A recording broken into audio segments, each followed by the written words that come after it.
तर बघा, पीठ आपलं मळून झाले भजीसाठी आणि मी तेलसुद्धा ह्याच्यावरती गरम टाकते, जेणेकरून भजी आपली खुसखुशीत होतील. गरम तेल टाकले बरं का, बघा.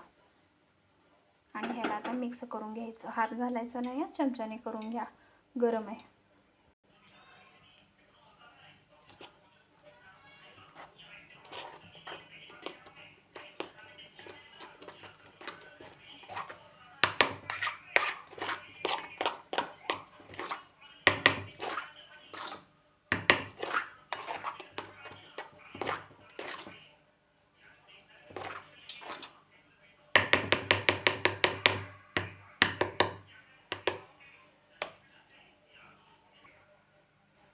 तर बघा, इथं आपलं तेलसुद्धा आता गरम झालेलं आहे.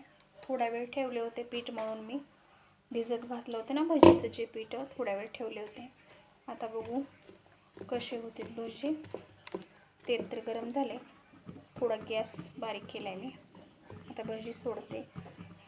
तुम्ही पण करा, मस्त खा. पाऊस चालले बाहेर.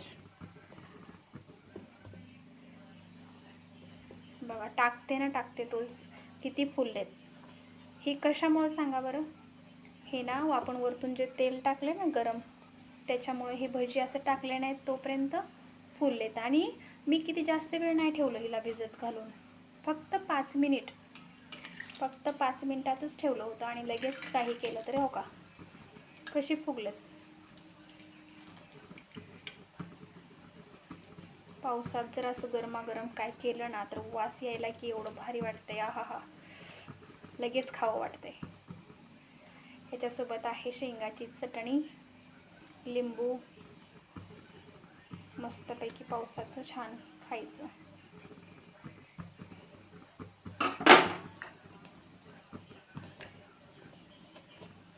मीडियम हायवरतीच आपण ह्याला चांगलं शेकू देऊ भजीला.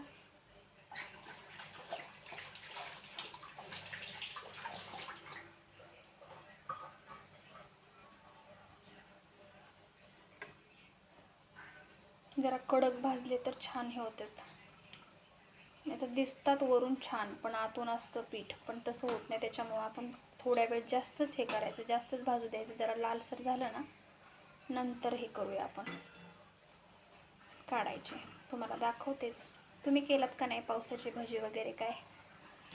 वातावरण फार छान झाले बरं का बाहेरचं. आणि त्याच वातावरणात मी असं छान असं लेकरांसाठी केलेलं आहे. शाळेतून आले की त्यांना काहीतरी हवंच असतं, त्याच्यामुळे मी केलं.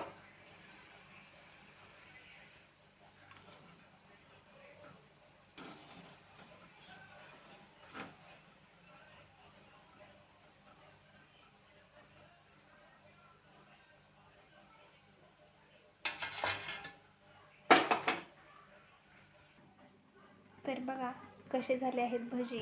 आणि इथे आहे शेंगाची चटणी, थोडा कांदा, लिंबू आणि भजी. तर चला, तुम्हाला भजीची रेसिपी कशी वाटली नक्कीच कमेंट करून सांगा. आणि आपल्या चॅनलवरती जे कोणी नवीन असेल त्यांनी सबस्क्राईब करा प्लीज. भेटूया पुढच्या व्हिडिओमध्ये. तोपर्यंत बाय बाय.